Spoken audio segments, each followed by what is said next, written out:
Welcome everyone to TechTalk Friday, and it's the usual Friday, 7 p.m. Malaysian time, Singapore time, Beijing time. We are here today to have a great time to talk a lot about technology, to talk a lot about what's happening in ASEAN, in the technology space, in the tech space, and of course, we're going to have some great entrepreneurs on the show today. And joining us today, of course, is none other than our great Karamjit Singh. So, Karam, welcome to the show. Thank you. I'm very excited today because I finally managed to order the webcam that I ordered finally came from Amazon, right? So it's a high-end one. So I think I will look a lot nicer, a lot more handsome from today onwards. So you don't want to waste time. Tell us about our guest who wants to out Google, right? I said that right? He's trying to out Google. So tell us about this out Googler. So I like Francis Louis because he thinks bigger. And he is not afraid to think big and to challenge the big guys. So he also is actually a current Gujarati 50. And you can see we featured him, right? We said the man who wants to out Google. So, even back then when we interviewed him, and of course he didn't know he was being, considered for a Gujarati 50. And he said that he wanted to challenge Google. And you got to challenge Google using artificial intelligence, right? Because this is a very strong data company. So Francis wants to challenge them. But before that, Francis came into my radar in about 5 years ago in 2015.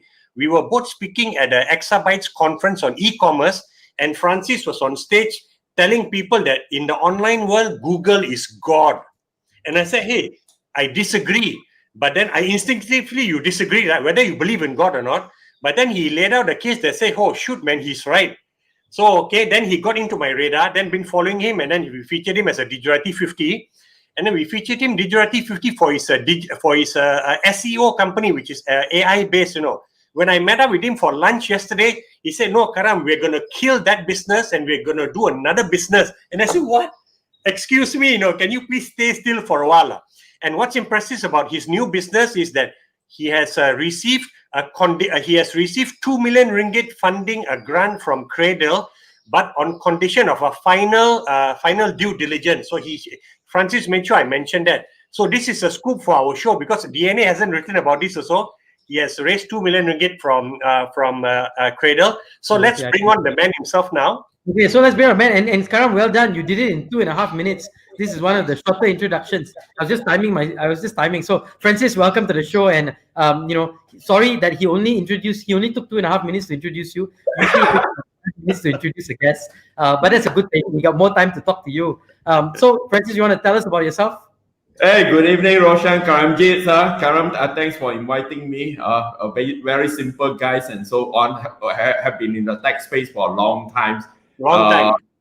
Long time, obviously. Back in US, been in US, working in US, back to Malaysia in the tech world.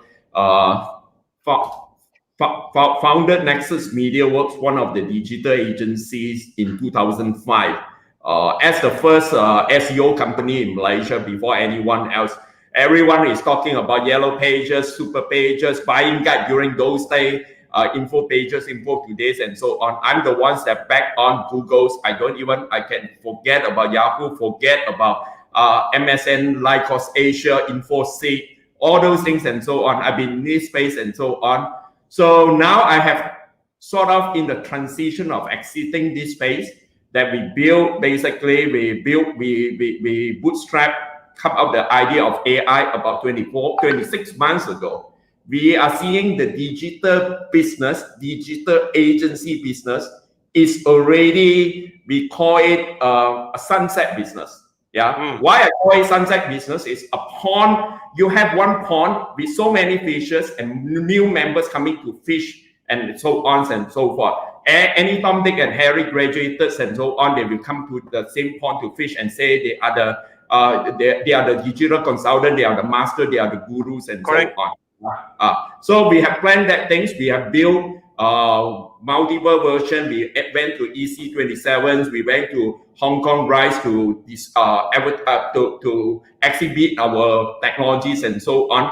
Finally, we got our technology fully ready in the last probably about half a year, fully ready and commercialized. We have built a significant traction And the one significant traction is the global 100 company. During MCO, Siemens Malaysia knocked on my door. We basically have a conference through and so on. The deal is on. So with the deployments and so on, the confirmations from them, we are basically will deploy Siemens Singapore, going to Singapore, as well as looking into Thailand. They are considering to go to deploy into that things. So we sort of in the transition, we plan that things out very well. In the next few months, we hope to have some significant announcement, exciting announcement, and Karamjit will be the first one to know. Yeah. Hey, but your 2 million from Cradle, so that is a grant, right? Yes, that is a grant from Cradle. Cradle, obviously, with the they play a very significant role in these ecosystems. Yeah. Okay.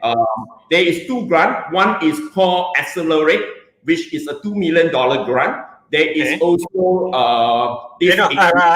Sorry, Francis. We better say ringgit because we've got people from all over the world actually listening from India, Saudi. They may think it's US dollars, so you got to say ringgit. Yeah. Yeah, US dollar about 500,000, Malaysian ringgit about 2 million. Yeah. Okay. There is another grant that is given is called Ignite, CIP Ignite. That is a 500,000 ringgit, almost US dollar, 120,000 US dollar. Right. That out. Yeah. So this encompass of tech company, not just IT tech company, is encompass of biotech, electrical engineering, industrial robotics, and so on. For this round, there is total 4 companies that received US dollar 500,000, equivalent to ringgit Malaysia 2 million. 2 million. On the conditions of this final due diligence and so on. Okay. So now, Francis, you've raised the money, fine. You told me yesterday that you've got 200 over clients. So I think you're exaggerating when you say you're going to kill that business, right? Are you planning to transition them over to your new platform, is it? And yes. Yeah, because you really frightened me there yesterday. And then before we go, Francis, I want to tell the audience that you are actually one of the few technical trained people who have become entrepreneurs, right, in the tech space. Because I think your degree was in what? MI, Management Information Systems, back in the US? Yes, and focus in terms of AI and expert system during the old days.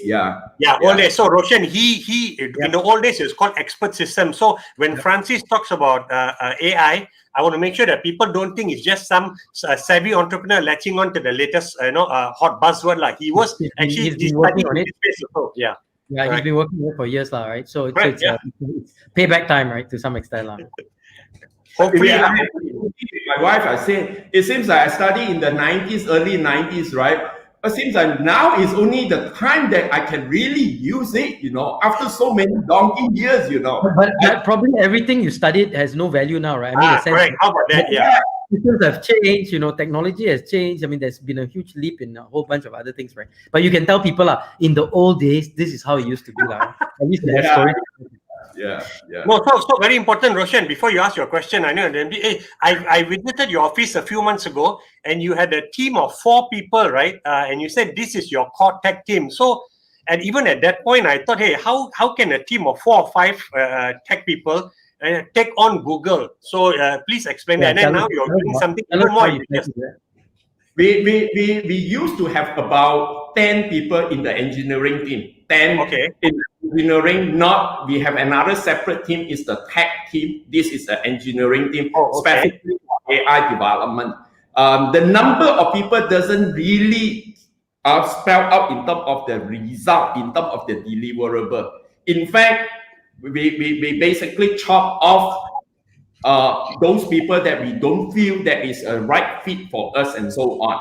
So we reduce significantly to 5 people.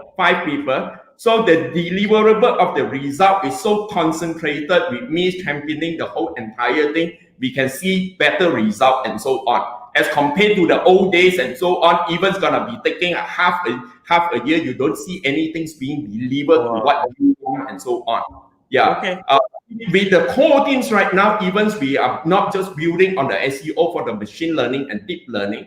In fact, we are building into this e-commerce with the retail e-commerce with machine learning, AI into it, and so on, doing prediction modeling, doing sentiment analysis, and so on. So we are able to fulfill and able to deliver better results. Doesn't mean it's number of people. It is in fact is the number of committed quality people.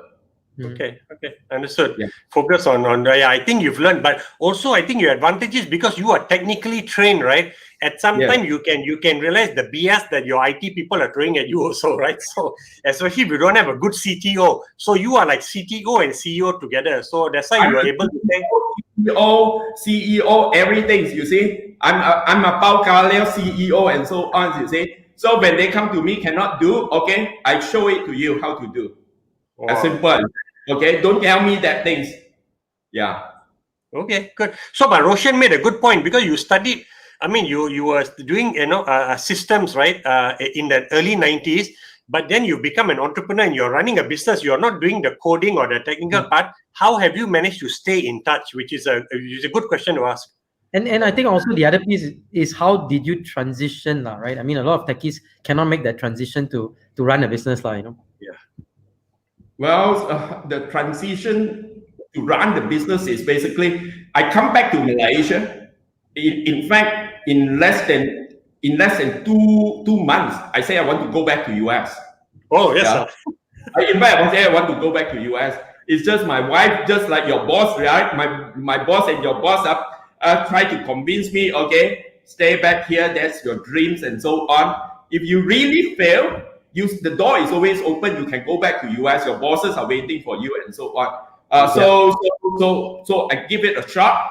I started my own self and so on, truly entrepreneur by my own self. I clean the toilet myself.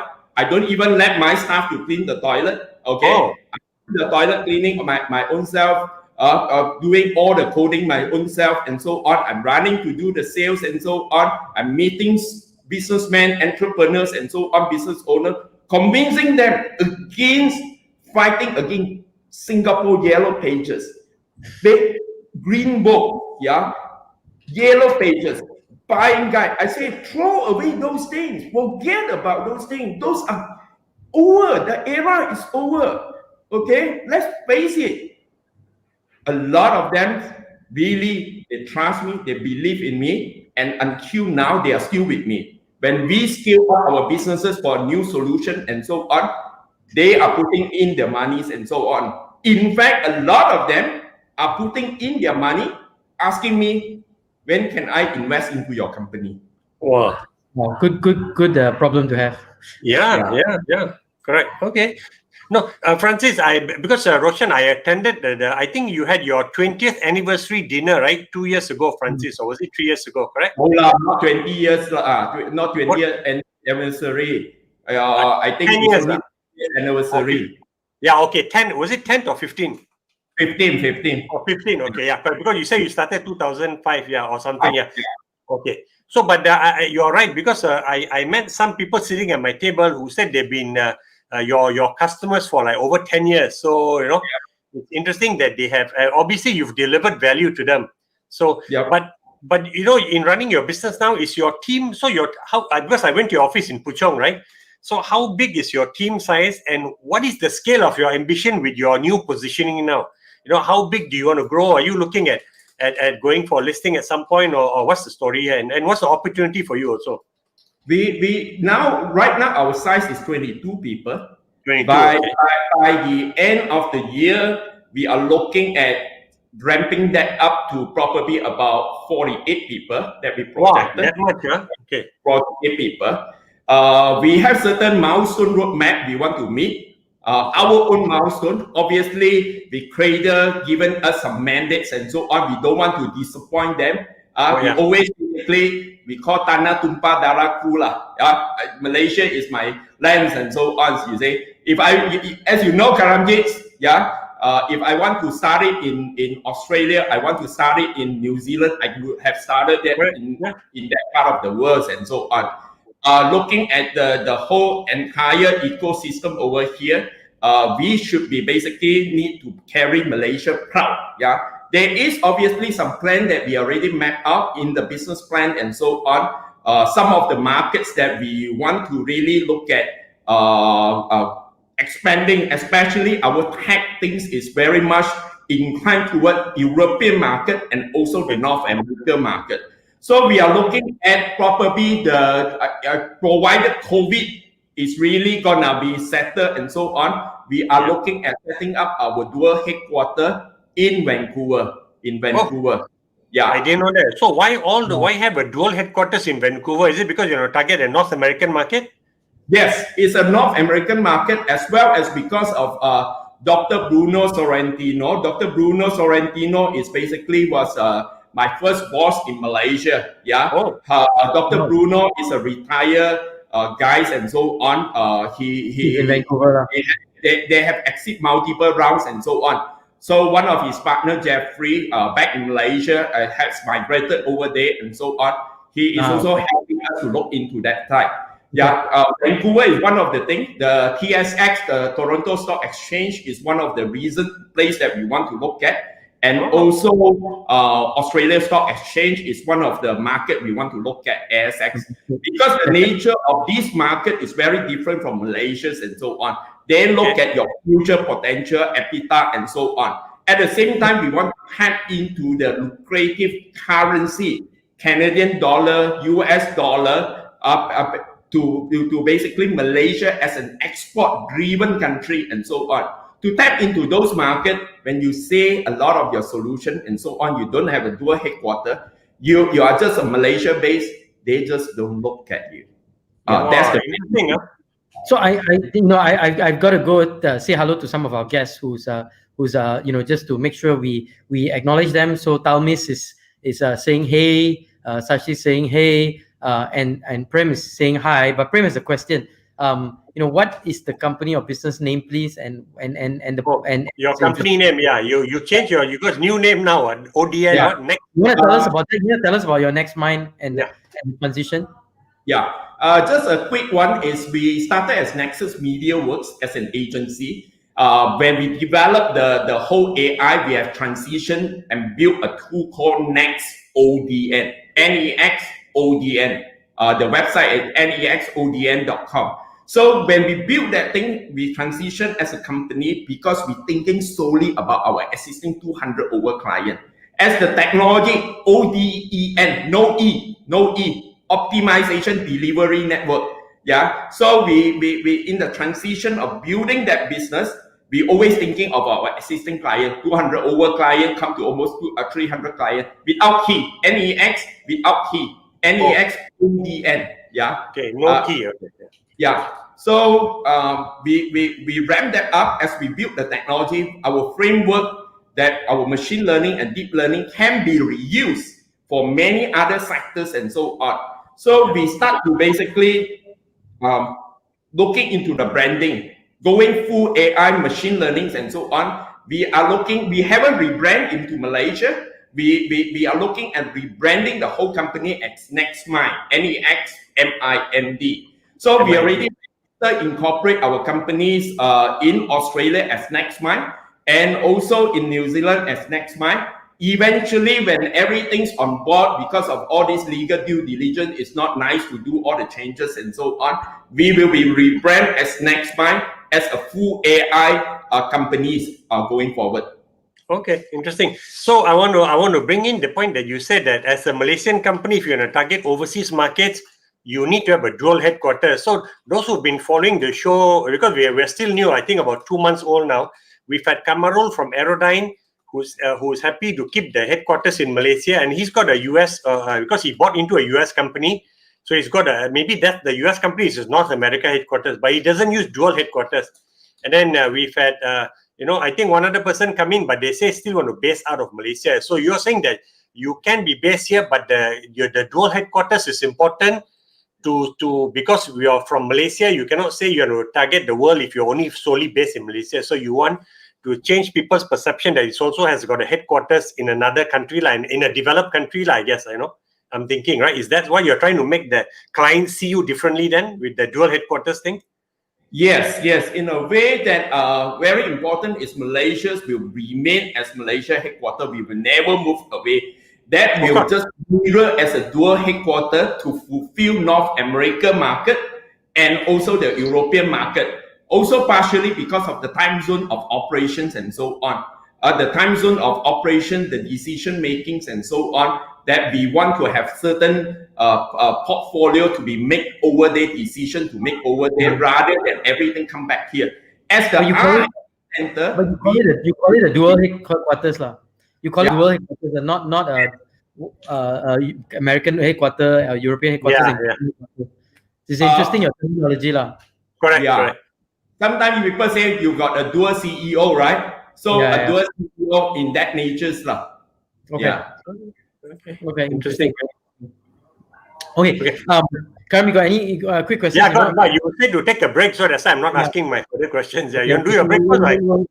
We'll take a very quick break, and we're gonna just talk a little bit about the upcoming Bounce Back Summit. It's a great opportunity actually for us. Bounce Back is very interesting. Where Bounce Back is, it's an idea where a lot of the top speakers in the world, Jack Canfield, probably some famous celebrity speakers, they're trying to get like Gloria Estefan and a number of others. All are coming to share how they bounce back from really tough situations, and these speakers are not going to charge a cent, and so all funds collected, every single fund is going to be donated to NGOs in Southeast Asia, only in Southeast Asia, right? So Bounce Back is a very interesting opportunity. I'm going to show a short video, about 30-second video on Bounce Back, so hang on there and let's watch. Never before in history have we felt more interconnected.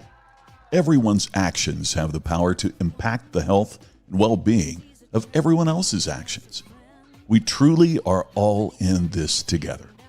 And together, we can bounce back better, stronger, smarter. Given this incredibly difficult time, when fundraising is down and the desperate need for help is up, let's work together in helping those who need us most. Starting November 10 and 11, for 14 straight Tuesdays and Wednesdays, we will host Bounce Back, a global symposium where we will share stories of overcoming great odds to create great meaning in this world. We'll explore how champions bounced back from failure, adversity, or poverty to do great things. We'll discover how business leaders created great wealth and significance, and how you can too. These winners didn't do it at the expense of others, but with the help of their fellow brothers and sisters. They showed compassion, love, kindness, and humility as they attracted like-minded people to join their tribe. We want to highlight some of the most inspiring and influential difference makers, the men and women who've influenced this world like we've never seen before. Bounce Back, better, stronger, and smarter is brought to you by Together We Can Change the World, empowering and educating less fortunate children and women in Southeast Asia to live a better life. And Leaderonomics, a social enterprise empowering our youth and giving them the skills and tools necessary to build a better future. Yes, together we can change the world.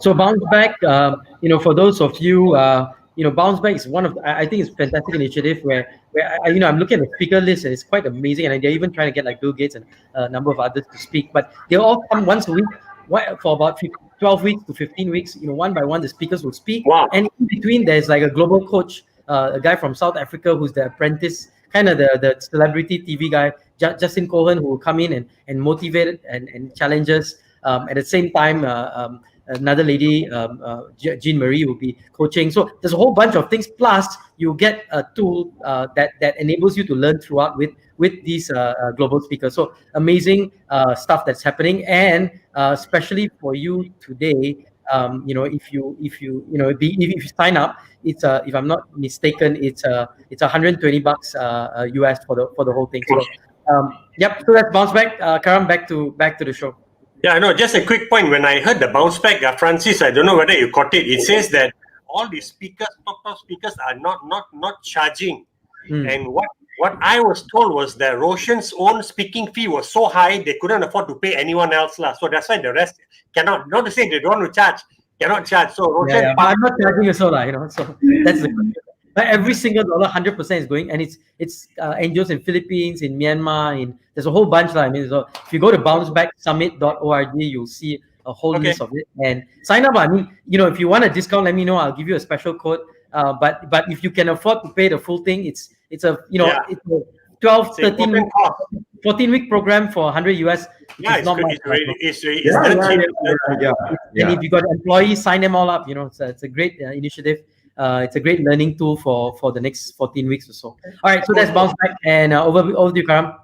So, Francis, it feels like so congratulations again on raising this funding from MDEC on Cradle, conditional on the final due diligence. Okay, I get that state. But when you got the money, because you're going to double your headcount in a time where all businesses are very cautious. But of course, clearly you see opportunity, and when everybody is cautious and you accelerate, you get to capture the market much faster. So I understand where you're coming from.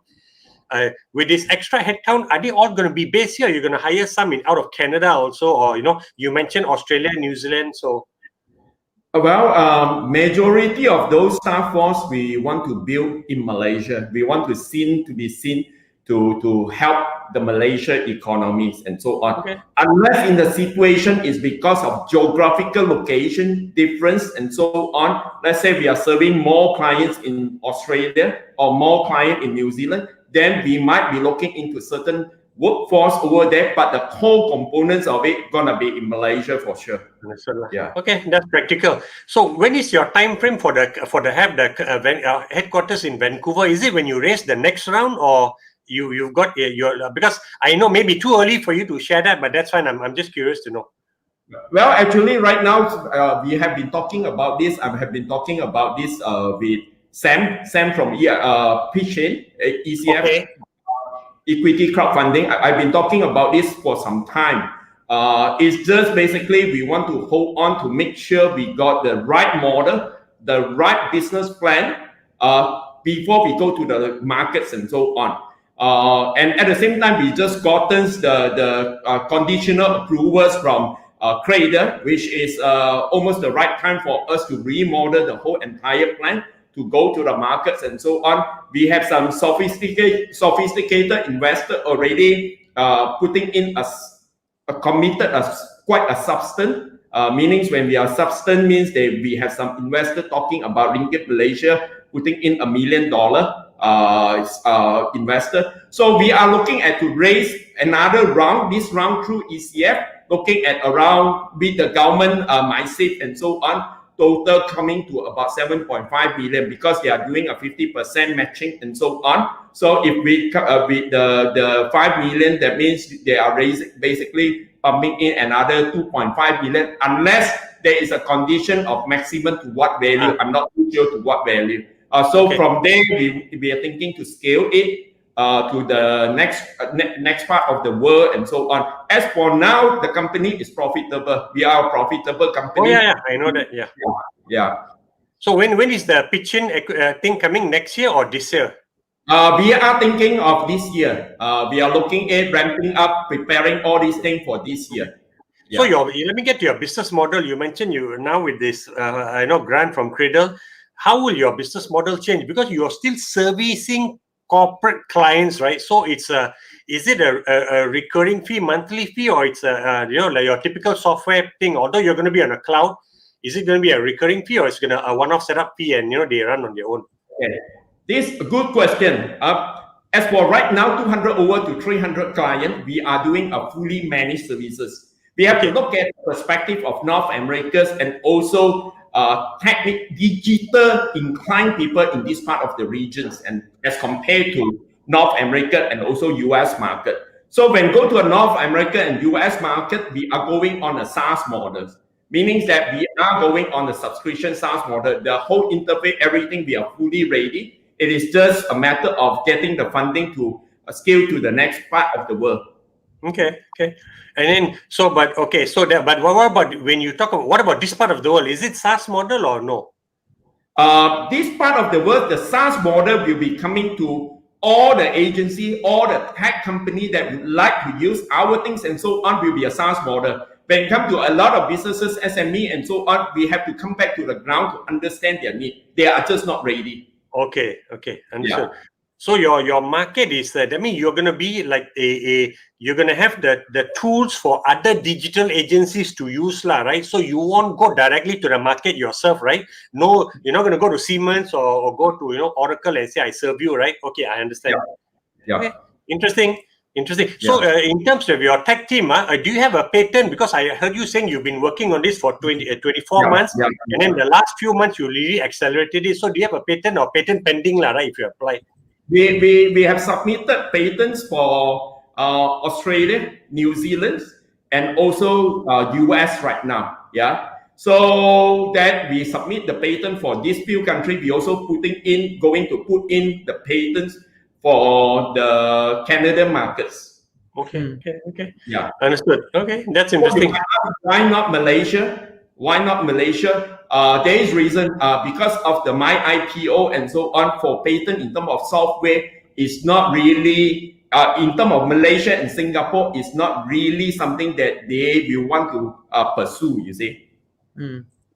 Okay, so you're going to patent your software in those other markets, but not Malaysia, Singapore. All right. Also really focus patent on the developing countries, the developed countries, not so much the developing countries. Because also Roshan, he talks about listing in Vancouver or Australia, right? So the value of a software company coming with the value of patents is that's why I said the valuation, the market maturity is different there. So I can understand that. Okay. Interesting. So actually, Roshan, because he mentioned ECF, right? Let me just go to my so Francis, we are talking before that, but for the readers who don't know, not readers, the listeners, not listeners, my radio days, the viewers. Yeah. They're gonna get we're gonna go into tech news now, right? Yeah. Okay. So Francis, we'll get you back in the studio in a second. We'll just go to some quick news and then we'll bring you back. And I think we want to hear some of your thoughts on some of the greatest happenings that are happening out there, right? But before we go, I just want to ask one thing to Francis. More of there are a lot of younger entrepreneurs that are looking to get into the AI space, to getting into the different areas, right? So what sort of advice would you impart to them, if you had? I mean, just a short sort of what should they be focusing on? What should they be thinking on? And what advice would you give now that you've been here in such a long? I mean, 15 plus years in this space? Yeah, 15 plus years. Yeah, 15 plus years is only entrepreneurship. It's not so much in terms of AI space and so on. I think you ought to really look at the future. Just like what I've been looking at 26 months ago. I know this is gonna be a sunset business. Yeah, it's going to be a sunset business. What's gonna happen next and so on. I look at the AIs and so on will be the futures and so on. So don't, for the sake of thinking that you are basically the buzzword is AI and so on, machine learning and deep learning, you're gonna be using that. You are really indeed need to build a technology that is really a machine learning and deep learning. Especially you go to traders and so on. If you are just a machine learning, you don't have even a deep learning and so on, they are not interested to fund you for a deep tech company. So just focus on building your technology really that you believe in, that you are looking at, that is the future for the next 2 years, 3 years, 4 years from now and so on. Build that with your passions and so on, and never cut the corner. Yeah. And you say one thing that I like because I find a lot of entrepreneurs struggle with this. You clearly said, look, this was a sunset business, and I refocus into this new place. Now, many entrepreneurs, when you build something, we are so vested and everything is there that we cannot kill what we should kill, and we cannot move to this new place, even though logically we all know that. How did you successfully be able to throw away? I mean, to some extent, you spent 12, 13 years building this, and then you say, okay, so let me move on, and you moved on, right? Because that's a big struggle. And I see this even with our big tycoons and all, how do I move to this next era, even though I know, but I can't go, right? Because it's cutting the past, right? How did you do that? I mean, just I'd be interested to know, just. Partially, perhaps it's because Western educations. Yeah, I worked in US for significant years and so on. I've seen big enterprise system that we say chop it off, is chop it off. It is time's up, is chop it off. Because the moment you don't chop it off, you're losing the opportunities and so on. And also a part of it, because I hang around with a lot of doctors. When the doctor's gonna tell me, if you're not gonna remove the cancer, okay, the cancer gonna be there to kill you. So you basically gonna remove it to survive, to have a better life and so on. That's what you gotta do. That's the decision you have. It's very interesting because when you call sometimes most of us people will say our core business is the sunset business, and you call it cancerous, which is very very interesting, right? Because I need you to come and talk to some teams, depending the core business. This is our core business, this one, yeah. But it's cancer, right? So you need to remove it and move on to where the future is. Well said. You need to amputate the areas that don't make sense and exactly. so that you can keep running faster. When I told my team I'm gonna cut it off and so on, a lot of them just look at me and they're stunned. Yeah, they're stunned. Okay, I tell them where's the future, where's things going, and so on. They are on board with me, the visions and so on. That's what we want to do. You see. There's this fantastic advice. I'm definitely going to invite you to talk to some CEOs and teach them about cancer and amputation and doctoring their business. Great insights. Thank you so much. Okay, Francis, we're gonna get into tech news, so we'll bring you back in about five minutes or so. But pay attention to what we're saying. I will try and time Karam again to make sure he doesn't go overboard here. Okay, Karam, TechTalk news. What's happening? What's the latest? I will bring up because the Securities Commission had its annual FinTech conference, right? SE by SE, and actually the chairman Zaid Alba, in his speech, he actually brought up the fact that one of the silver linings this year is that the total funds raised, Roshan, from equity crowdfunding and P2P, which is peer-to-peer lending, right? Yep. Have already broken the 1 billion ringgit mark in Malaysia in September, right? So the first 9 months of the year has already broken the 1 billion ringgit mark. So very interesting. And we've never hit 1 billion before, is it? Prior years. Yeah. So that's my bad. We may have, I don't know, but I think even if we have, this is the earliest we have hit 1 billion. With 3 more months of the year to go. And in spite of all the issues in the world and all the COVID and the lockdowns and everything, ECFs and P2P funding is still trajectorying in an exponential way. Incredible. So Roshan, the point is, you said despite all the troubles, right? For everyone not listening and watching, the key thing is this, right? Because if you want to be an entrepreneur, all entrepreneurs are by nature innately optimistic people, right? You cannot be pessimistic, right? Yep. And also they're risk takers. So, but the risk taking comes from being innately optimistic. Hey, I think there's opportunity there. For Francis to say that we're going to kill our existing business and the staff stare at him, why they stare at him? Because the existing business is giving them their salary. Yeah, absolutely. So you have to have that optimism. And of course, with Francis, don't forget, he was in the business for over a decade, right? So he's already seeing the pain points and he's seeing the future. Yep. And being a company in the SEO space, you're already seeing disruption. So he says, hey, and like what Ramasamy was saying, right? You want to disrupt yourself before you get disrupted. That's what Francis is doing. So anyway, the P2P one is very interesting. Thing. Anything else happening in the world? Yeah, so that is helping a lot of SMEs there. And then the chairman of MDEC, Dr. Dato' Rais, and he sent in an article. We ran it, and he's really talking about how we're going to reinvent Malaysia as Malaysia 5.0. So you're going to start hearing the Malaysia 5.0 branding. But for Rais, it's about fourth industrial revolution. All the various technologies are your AI, your analytics, your big data, right? He said all those technologies are in play, but he says that the winners of these are going to be the countries that execute it right. And for Rais, when he talks about executing it right, he said you're going to make sure that nobody is left behind. So he says that MDEC's task, he said, is to ensure wide dispersion of these 4.0 technologies, so that even marginal elements of society can keep pace with this widespread displacement, because there's already disruption happening, right? He uses the word displacement. He wants to make sure that the Malaysians, who are maybe in the digital divide, are not left behind. And this is important because it's the chairman of MDEC saying it. Yeah. Well, why? And he also, I'd be curious why 5.0? Why Malaysia 5? Why was Malaysia 1.0, 2.0, 3.0, 4.0? So you probably got, so I think because I think 4.0 was when they talk about IR. You got industry 4.0. So now IR, no, So that was I 5.0 4.0. Roshan, industry 4.0 is where it affects manufacturing companies. Right. Industrial revolution then is where it affects service companies also, not just manufacturing. And also because in Japan they're using 5.0. Okay, you got 4.0, they're using 5.0, and they say 5.0 is a very human-centric, evolution of technology into society. And Rais has grabbed onto that, and he says that's what we're going to do. And because he said now MDEC also is uniquely positioned, right, to engender grassroots involvement.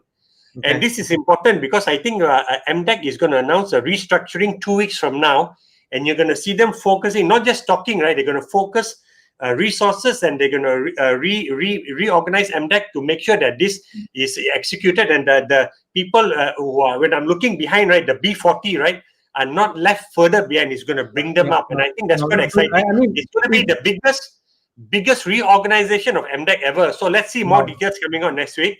Yeah, so we hope they succeed, because that is very important to absolutely, not leave people behind. I'm just curious that if countries start to become like software and handphones, we'll have Malaysia 1.0, Malaysia 5.0, we'll have USA 3.0, and soon it'll be like Windows. Then maybe they'll convert to Malaysia 2025, Windows 95, and all these things. So we'll have fun to see how countries do their branding. But I think the MDEC one, listen, because they are now on to target so that nobody is left behind. So for society, if you're in the B40, a lot of times it's a daily grind to make sure you put food on the table, right? And this COVID has laid bare that the whole world, a large swaths of society, even in the US, Roshan, about 60% of households are living month to month, which is insane, right? 60%. So it's a global reality. So in Malaysia, he's latched on to the term 5.0 to make it.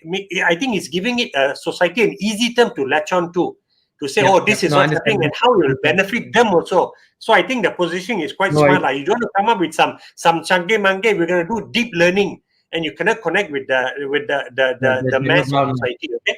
So now coming on to my next story. And what's your next story? Yeah, let's go. So next one is important because Hong Leong Bank, and credit to them, they have pioneered. They are the first bank in Malaysia to be able to fully digitally onboard a new customer when you open a bank account. And I think this is significant. They are the first one to do full end-to-end, right? You can open up a bank account with them without walking into the bank or without faxing or walking into the bank or faxing them some document. You can do it all via email or whatever, maybe even WhatsApp. And I think that's significant. And the CEO, who is Dominic Fuda, I think you know him, right, Roshan? May have met him, yeah. Yep. So he says that now you can use your smartphone to open up a bank account anywhere. So it's convenient, it's safe also. And I think this is KYC, they've got everything nailed in, pretty much. All right, it's very complicated to do that. Credit to Bank Negara for allowing it to happen also. They're the first one. So you would see all other banks now quickly rush also to say you also can do end-to-end. Banking needs to move into the technology space. I mean, the fintech guys are all there. It's I disagree with you. I disagree. I think 3 years ago on radio, I had a disagreement with Dr. Siva Palan. He said that banks are dinosaurs and they will be eaten alive by fintech companies. I said no. The bank will end up taking up a stake in fintech companies because the banks. I don't agree with you, but I think banks are slower generally, and I think it's partly driven by the risk avoidance. I mean, we have a very high low risk tolerance, in a actually sense, not even that. No. When you talk to the CTOs, of bank, because they're bound by so many regulations, it's very tightly regulatory control. Right. They need to get permission. It's not because they are risk averse. They know it's the banking industry as a whole, Bank Negara. I mean, essentially the banking industry as a whole, but it's good. I mean, I think it's a good starting point because just like Filio many years ago, I like when they started being free checking and doing all these innovative banking things, you started to see immediately banking start to become a lot more innovative. So hopefully this triggers a whole set of digitized banking. Acceleration, yeah, I they think are, yeah. Alliance Bank is another one. There's some fantastic digital tools that they have been pushing out with the remittance, with a whole bunch of things that you see with Alliance Bank. And I think they won some awards for it. So yeah, I think Malaysian banks are slowly Yeah. getting there. They have the funds to invest in and And make they it. are already working on this. So you'll see a lot more announcements. The banks Yeah. are regularly sending DNA announcements, right? RHB and Maybank. So So yeah, it's there. we should get one of the bank CTOs in the show and Okay. and have a chat. I think that'll be interesting. Okay, any other things before? Yeah. So just a quick one is that I got 3 more stories, but this is just a one-liner. Congratulations to Asia Pacific University because their student team again won a Malaysian national level competition, which was Right. Amazon Web Services Build On. Yeah. And there were 40 teams from Malaysia, and this APU team won. And actually, if you go to the article on DNA, you look at the 4 of them, they look total serious geeks. I looked at the picture, it's quite funny, right? The very thick glasses. That's why they won, right? Yeah, they won. So, but what's interesting is, Roshan, the team is actually cross-functional. It's not all of them are from the same degree. Some are doing AI, some are doing analytics, also some are doing your core computer engineering. So it's a cross-functional bunch of geeks came together and they won. And now they're going to represent Malaysia at the ASEAN Amazon Web Services Build On competition. Wishing them all the best. Hopefully soon we can write about them winning at the ASEAN level, and that's good for Malaysia's branding also, right? Okay, moving on. Then I interviewed the CEO of a Malaysian Technology Development Corporation, Dato' Nur Halim, Yunus. And this is interesting. So you're not talking about high tech. Nur Halim, having MTDC, having been working with companies for a long time, he said that, Karam, if you want to reach out to our SMEs and get them to adopt technology, and he talks about Industry 4.0, the manufacturing side, he said you cannot give them too high-tech things, because it goes over their head. They don't have the capacity and the means to adopt it. They don't have the people internally to be able to take the technology and run. So knowing that, they are working with local technology companies to come up with a lot of Industry 4.0 technologies that the current companies can use and to slap onto their existing manufacturing equipment. So you can maybe add sensors element to it, analytics to it, and make the CEOs, convince the CEOs that, just taking a small step will help you become a bit more digital company, and that data gives you insight into how to plan your manufacturing also. So very interesting that MTDC is doing it. And they've already started on it. And he says that because right now, most of our SMEs are Industry 2.0, 2.5. Okay, they are a bit more than 2.0, 2.5. So you cannot get them to jump to 4.0. So this is a step to get them to maybe 3.0 and then move to 3.5 also. So that's important to do. So it's good that they're focusing their resources and time on doing something it's not sexy, right? But it's very doable and you help meet the market's needs also. So I like the approach. Okay. So and then the last one is, like I said, the soft stories is that this week until Sunday, there's MTech is organized the My Digital Fair. Okay. Yes, that's right. My Digital Maker. Yeah, My so Digital Maker. I got my son also to register and to go and take part in that. And the idea is simple, right? They want to make sure that Malaysians accelerate their adoption of digital tools, digital skill sets. So this maker movement has been going on for 5 years already. And MTech is working with Ministry of Education. They're not doing it on their own. So this collaboration is important. Two big, ministries, MCMC, which is the Communications Ministry. Malaysians Communications and multimedia industry coming together with MOE. So they're working to push the fact that digital is everywhere and encouraging students. There are a lot of programs this whole week, even today and tomorrow also, right? Closing ceremony is only on Sunday. Please go and take part in this. If you're not aware, go to our article on DNA and see what is the agenda for tomorrow. Take part in it. And I think there's recordings of all the previous events that went on, so you can go back and watch them. And MTech is pushing this. And also this is tied into the fact that, Roshan, already computational thinking and coding are already integrated in our primary school and secondary school, right up to level education in Malaysia. So you already have this. So we are not behind in terms of adopting technology into our education system. It's there. Just that more and more teachers need to be trained. And by the way, 100,000 teachers have been trained, right, in computational thinking and computer science. Nice. And so far, over 1 million students have been impacted by that. Okay. So now the last. One more. Done. Oh And no, I'm- sorry, the APU I wanted to congratulate. So that's done already. Yes. Okay, so we're gonna get Francis back, but before that, we'll just have a quick ad from our just quick system ad on Nicole and a number of other things. Okay. Let's Okay. video.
Okay, welcome back, and let's wrap this up. So, Francis, you heard Karam just now share a lot about different things, including MDEX initiatives and a number of other things. What's any quick thoughts on what was just shared? I think the most important, after all, whatever initiatives you put in is about executions. That's the most crucial part, and so on. For example, the TSP, the digital grants that given by the governments and so on, executed by banks in partner, national and MDEX. The main part of it, the BSN is not ready. BSN talking about is like a dinosaur. You want to do a digitalizations and so on, whereby you still go through the manual works and so on. What is digitalization? We are talking, even the bank side is not able to digitalize the whole entire thing. I think the executions part, idea is fantastic. Execution part, they have to really back up and really improvise the whole entire thing. Yeah. Correct. Yeah. I mean, yeah. You're right. I think that was university. I love it. The Asia Pacific University. Those students are the fantastic students. The best students so far that I ever come across talking about IT-driven courses and so on, the graduates and so on. Asia Pacific University, they are the top tier. They are the top tier. They are the different tier. Yeah. So you were involved with the competition, Francis? No. You just saw them, you saw the kids in action. I saw the kids. Obviously, we also hire some of the staff over there over the times and so on. We see their knowledge, their okay. skills. So well done, APU. Great. Yeah. Okay. Congrats to APU. Well done. I think highly recommended from Francis, the guy who's gonna out Google, right? So that says a lot, right? So any other thoughts? I mean, Karam, any other things that you wanted to talk to Francis on? No, Francis, go ahead. You were going to say something, Francis? No, I'm talking about the banks, the Hong Leong banks and so on. Banks, yeah. When come to Hong Leong banks and so on, they are too slow. Malaysia, by large, is not because of the bank fault. It's more because of their hands are tight. It's bound by the regulatory bank negotiators and so on. In fact, they are not so bad as compared to US and so on. In US, it's still the dinosaur time. Karamjit, if you look at our checkbooks and so on, they are still using the checkbooks. Today's and so on. Even I close my accounts with Wells Fargo's and so on, they are still talking about going through the manual process and so on. But in terms of digitalization of the process and so on, Australia and New Zealand, they are fantastic. From day one, they have been doing great things. You can onboard in terms of bank accounts, everything online and so on to go about those things. Applying the credit cards and so on, just online and so on, through the whole entire process and so on. So we still got a way to get to some of the leaders in the tech leaders, I mean, the countries that are leading the way, still a gap for us, I think. If you look at Bank Negara, they are making some good move, good initiative and so on in terms of approving some of the ECF things and so on. They are improving it and so on. Yeah. Just give them a matter of time, but perhaps another half a year, you will see a significant improvement from Bank Negara. I have the faith. Yeah. Okay. Yep. So like George Michael said, keep the faith. So. Yeah. Okay, so as we wrap up, right, Karam, any last thoughts for the day? I think the key takeaway from Francis is that he's been building a business for over a decade, right? And then he saw, as to summary, and then he saw the trends that his own business is going to be disrupted. So instead of just sitting by and milking it as much as possible, and then doing something else, selling char kway teow or whatever, he says, let me disrupt my business and seize the opportunity myself. And it's not easy to do because he's using AI to develop his new product line. Not easy to do. So credit to him for managing to do that, and credit to him for managing to raise money from Cradle, and great job from Cradle for taking a bet on him, and they like what he's doing, right? And nice. Good luck with the next round. He's going to raise 5 million ringgit from equity crowdfunding. Good luck with that. And it looks like you've already got somebody committed who's going to give you 1 million. So you're already, on a running start to raising the next 5 million. All the power to you. And then Roshan, even the ad that I saw, there's so much AI in your own company, so man. Yep, looks like. and Francis, just as we close out, any final thoughts or advice or nuggets of wisdom that you want to impart to our viewers? Just back to the basic. If you can't beat it, okay, don't try to beat it, okay. You just have to think about, be innovative. Have a foresight what's going to happen and so on. Don't be the follower. Don't just follow people from behind, because people is going to be better than you. You are forever going to be at the back of it. You have to have the creativity and innovations and bold enough to take a gamble. I failed before. Okay, for example, when Karamjit come to me, I built another startup called V-Shots and so on. We spent about $500,000. We didn't commercialize it. We come into the situation looking at the markets and so on. We chop it off. $500,000 being burnt and so on. We chop it off and making a right decision and so on. That's the direction, and get your team to support you from behind. That's the call. Yeah. And, I learned a lot from you today. I mean, be brave in the sense that, you got to look at your business and have a sense of reality. If the business in sunset, chop it off, right? I like your, it's cancerous. Chop it off. Roshan, Francis was lucky because he said he mixes with a lot of doctors, so there's value to mixing with doctors as well, right? So hang out with doctors, know when to amputate, when to detect cancer, and pull it out your body. You need to know precision surgery, keyhole surgery. I got surgery or amputation, right?